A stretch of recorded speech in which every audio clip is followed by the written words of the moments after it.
ചേലക്കര ചെറങ്കോണത്ത് വീടുകൾ പണിയുന്നതിന് അനുയോജ്യമായ പ്ലോട്ട് വിൽപ്പനയ്ക്ക്. തൃശൂർ ചേലക്കര മെയിൻ റോഡിൽ നിന്നും 1 കിലോമീറ്റർ ദൂരപരിധിയിൽ ചെറങ്കോണം ആലമ്പുഴ റോഡിൽ 12 സെന്റ് പ്ലോട്ടാണ് വിൽപ്പനയ്ക്കുള്ളത്. ഷൊർണൂർ റെയിൽവേ സ്റ്റേഷനിൽ നിന്നും വെറും 10 കിലോമീറ്റർ ദൂരം. 2 കിലോമീറ്റർ പരിധിയിൽ സ്കൂൾ, അമ്പലം, ക്രിസ്ത്യൻ പള്ളി, മുസ്ലിം പള്ളി. 5 കിലോമീറ്റർ ദൂരത്തിൽ ജ്യോതി എഞ്ചിനീയറിംഗ് കോളേജ്, ഹോസ്പിറ്റൽ എന്നിവ അവൈലബിൾ ആണ്.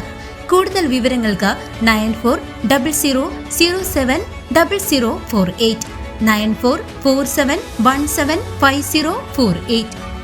ലഹരിക്കും കുട്ടികളിലെ ആത്മഹത്യാ പ്രവണതയ്ക്കുമെതിരെ ആത്മീയ ബോധം വളർത്തണമെന്ന് ADGP MR വിജയൻ. പാങ്ങാവ് ശിവക്ഷേത്ര സമർപ്പണ ചടങ്ങിലായിരുന്നു അദ്ദേഹത്തിന്റെ ഗൗരവമേറിയ നിരീക്ഷണങ്ങൾ.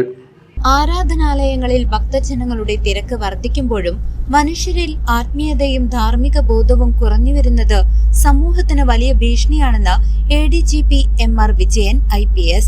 ചെറുതുരുത്തി പാങ്ങാവ് ശിവക്ഷേത്രത്തിലെ 2ാം ഘട്ട പുനരുദ്ധാരണ പ്രവർത്തനങ്ങളുടെ പൂർത്തീകരണവും ക്ഷേത്ര സമർപ്പണവും ഉദ്ഘാടനം ചെയ്ത് സംസാരിക്കുകയായിരുന്നു അദ്ദേഹം. ആത്മീയത വെറും പ്രകടനപരതയായി മാറുന്നതിനെതിരെ അദ്ദേഹം ശക്തമായ മുന്നറിയിപ്പ് നൽകി. കേരളത്തിലെ കൗമാരക്കാർക്കിടയിൽ വർദ്ധിച്ചുവരുന്ന ആത്മഹത്യാ പ്രവണതയും മയക്കുമരുന്ന് മാഫിയയുടെ സ്വാധീനവും അതിഭീകരമായ സാഹചര്യമാണ് സൃഷ്ടിക്കുന്നത്. കഴിഞ്ഞ ഒരു വർഷത്തിനിടെ മാത്രം സംസ്ഥാനത്ത് 354 കുട്ടികളാണ് സ്വന്തം ജീവിതം അവസാനിപ്പിച്ചത്. കഴിഞ്ഞ ശനിയാഴ്ചയും 16-കാരനായ ഒരു കുട്ടി ആത്മഹത്യ ചെയ്ത സംഭവം നമ്മെ ഇരുത്തി ചിന്തിപ്പിക്കേണ്ടതാണ്. മുതിർന്നവർ കാട്ടിക്കൂട്ടുന്ന വൈകല്യങ്ങളാണ് പലപ്പോഴും കുട്ടികളെ തെറ്റായ വഴിയിലേക്ക് നയിക്കുന്നത്. മുതിർന്നവർ കുട്ടികൾക്ക് ശരിയായ മാതൃകയാകണം. വീടുകളിൽ നിന്ന് ലഭിക്കുന്ന ആത്മീയവും ധാർമ്മികവുമായ ശിക്ഷണം കുട്ടികളെ ഇത്തരം വിപത്തുകളിൽ നിന്നും സംരക്ഷിക്കുമെന്നും അദ്ദേഹം ഓർമ്മിപ്പിച്ചു. ഈ പറയുന്ന പള്ളികളിലും അമ്പലങ്ങളിലൊക്കെ ഭക്തി, പക്ഷേ എവിടെയൊക്കെയാണ് യഥാർത്ഥത്തിൽ ആത്മീയ ശക്തിയുള്ള ഒരു ആത്മപ്രഭാവമുള്ള ഒരു വ്യക്തിയായി മാറിയിരിക്കുന്നത് എന്നുള്ളതിൻ്റെ എണ്ണം പഴയതിനേക്കാൾ കുറഞ്ഞു പോകുന്നില്ലേ എന്നുള്ളത് നമ്മൾ ആലോചിക്കേണ്ടത്. ആ കുറഞ്ഞു പോകലുകൾ എന്ന് പറയുന്നത് അതിവലിയ ദുരന്തമായി സമൂഹത്തിൻ്റെ പല ഭാഗത്തും സംഭവിക്കുന്നുണ്ട്. കഴിഞ്ഞ ഒരു വർഷം മാത്രം 354 കുട്ടികളാണ് കേരളത്തിൽ ആത്മഹത്യ ചെയ്തത്. ഇന്നൊരു 16 വയസ്സായിരിക്കുന്ന ഒരു കുട്ടി ആത്മഹത്യ ചെയ്തു. നമ്മളെല്ലാവരും ഇത്രയൊക്കെ കഷ്ടപ്പെട്ട് ആത്മീയ ഭക്തിക്ക് വേണ്ടി പുറപ്പെട്ടിട്ടുണ്ടെങ്കിൽ ഈ പറയുന്ന എന്തുകൊണ്ട് നമ്മൾ സമൂഹത്തിൽ നമുക്കൊരു മാതൃകയായി കുട്ടികളിലേക്കൊന്നും കാണിക്കാൻ പറ്റുന്നില്ല?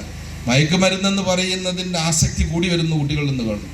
അങ്ങനെ പല വഴിയിലേക്ക് തിരിഞ്ഞു പോകുന്ന ഒരു അവസ്ഥയിലേക്ക് എത്തുമ്പോൾ ഈ പോകുന്ന അവസ്ഥയിലേക്ക് എത്തുന്നതിൻ്റെ കാരണക്കാർ നമ്മൾ മുതിർന്നവർ മാത്രമാണ്.